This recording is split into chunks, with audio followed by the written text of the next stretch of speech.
If central planning erodes freedom within nations, what happens when planning moves beyond them? Can peace be designed? Can conflict be engineered out of existence?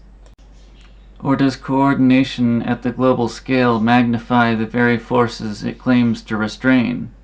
In Chapter 15 of The Road to Serfdom, Hayek turns outward.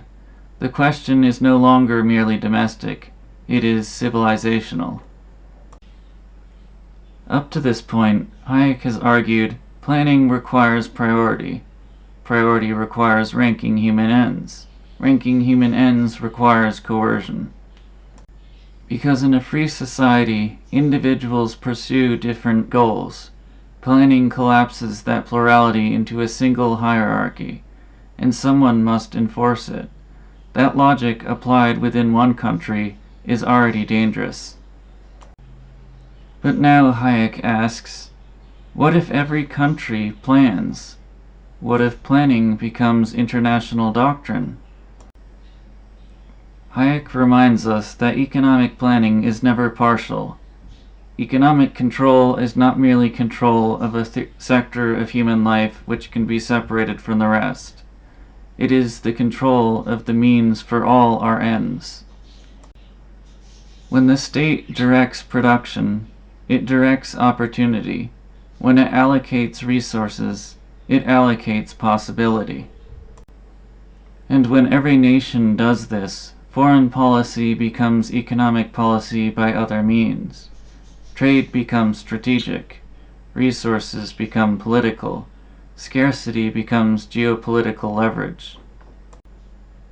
The illusion of self-sufficiency. The interwar period revealed something dangerous.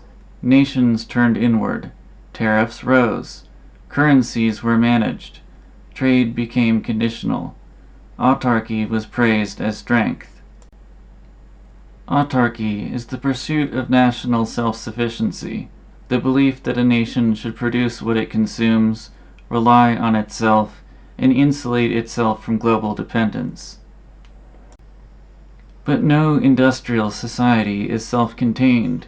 Steel depends on ore, manufacturing depends on energy, energy depends on geography.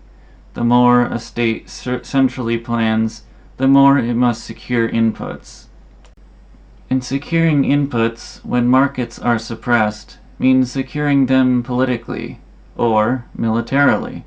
The more comprehensive the plan, the more comprehensive the dependency, and dependency invites control. Why planning internationalizes conflict?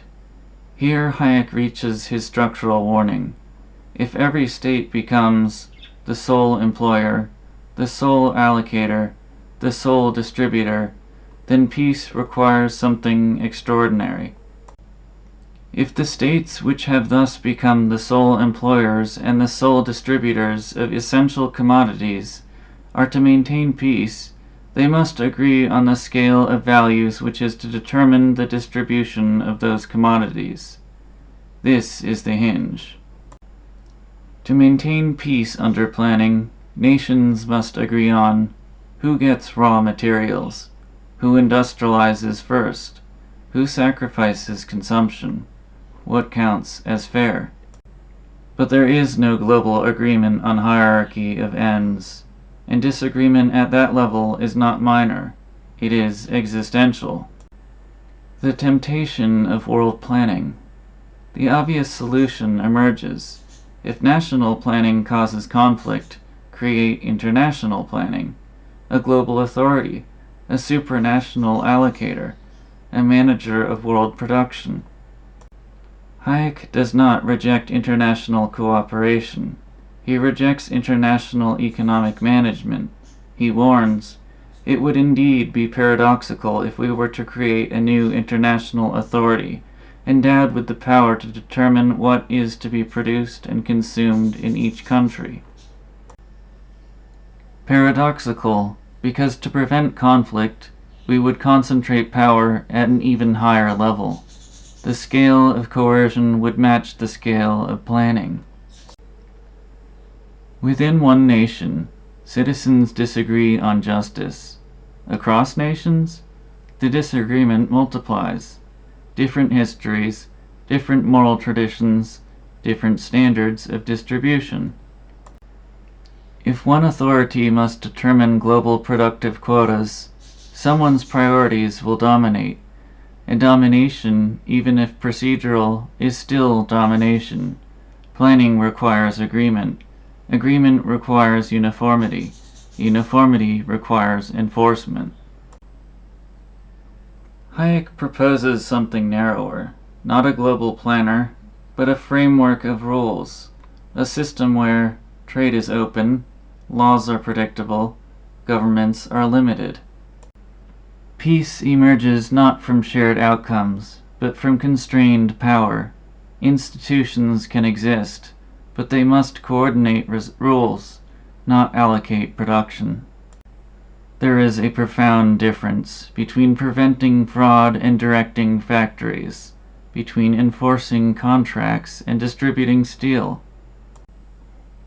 If economic life becomes political everywhere, then disagreement over goods becomes struggle over power, and when power decides bread, energy, industry, security, conflict ceases to be peripheral.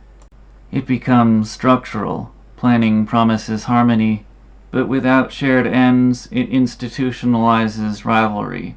Peace does not emerge from unified economic design. It emerges from limits, from boundaries placed on authority, from rules that restrain power rather than concentrate it. Hayek's warning in Chapter 15 is not isolationist. It is not anti-cooperation. It is a warning about scale. The logic that centralizes power within nations does not become safer when exported internationally. It becomes more consequential. In the final chapter, Hayek moves toward his concluding defense, not of utopia, not of perfection, but of a fragile liberal order that survives because power is divided. And because division, not unity, is what keeps freedom alive. I'll see you in the next episode.